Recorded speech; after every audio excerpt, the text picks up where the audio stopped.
السلام علیکم۔ ایک نئے ٹاپک کے ساتھ تمام دوستوں کی خدمت میں حاضر ہوں۔ کیا آپ کے جانور کی آنکھوں سے پانی بہتا ہے؟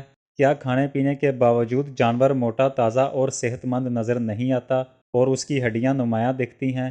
اگر جانور کو چارہ دیا جائے تو وہ اتنا چارہ نہیں کھاتا جتنا کہ معمول میں کھاتا تھا، اور اس کو بخار بھی نہیں ہے۔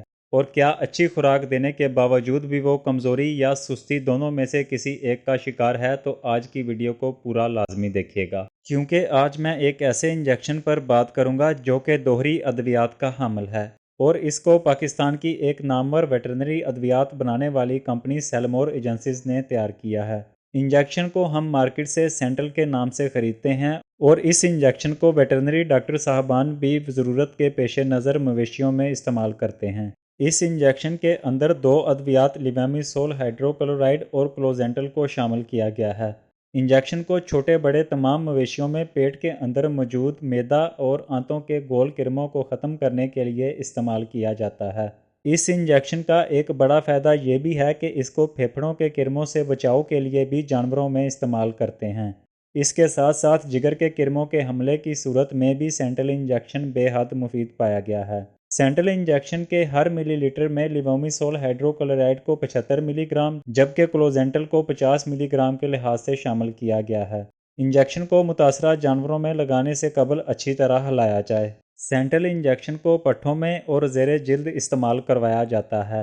مویشیوں اور بھیڑ بکریوں میں اس کی خوراک کا معیار علیحدہ ہے۔ بڑے جانور جن میں گائے اور بھینس شامل ہیں، ان میں 1 ملی لیٹر انجیکشن کو 10 سے 15 کلو گرام جسمانی وزن کے حساب سے لگائیں، جبکہ بھیڑ اور بکری میں 1 ml انجیکشن کو 5 سے 10 کلو گرام وزن پر استعمال کریں۔ یہ انجیکشن نہ صرف کرموں کو کنٹرول کرنے کے لیے مؤثر ہے بلکہ اپنی قیمت کے اعتبار سے زیادہ مہنگا بھی نہیں ہے۔ انجیکشن کی ایک ہی خوراک سے جانور بیان کردہ مسائل سے چھٹکارا حاصل کر لیتا ہے، تاہم اگر ضرورت کے پیش نظر انجیکشن کو رپیٹ کرنا مقصود ہو تو کم از کم 20 سے 25 دن کا وقفہ ضرور رکھیں۔ انجیکشن کی بہترین کارکردگی کے حصول کے لیے ضروری ہے کہ اس کو حاملہ جانوروں میں ڈاکٹر صاحب کے مشورے سے استعمال کیا جائے۔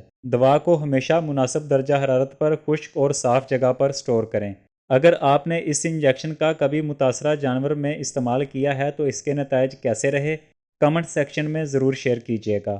میں امید کرتا ہوں کہ فراہم کردہ معلومات آپ متعلقہ دوستوں تک ضرور پہنچائیں گے۔ چینل پر آنے کا شکریہ۔